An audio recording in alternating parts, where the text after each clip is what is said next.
Atom, alas 9 ngayong gabi nang dumating si Cedric Lee dito sa New Bilibid Prison sa Muntinlupa mula sa tanggapan ng NBI sa Quezon City kung saan siya sumuko kagabi. Mag-aalas 8:30 ng gabi, tumulak mula sa tanggapan ng NBI sa Quezon City ang ilang sasakyan na maghahatid kay Cedric Lee sa New Bilibid Prison.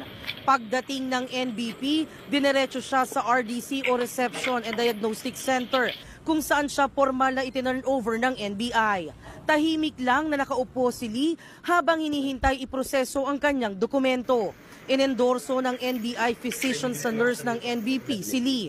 Ang pinakahuling BP ni Lee ay nasa 130/80. Bumaba na kumpara sa 180/100 kaninang tanghali.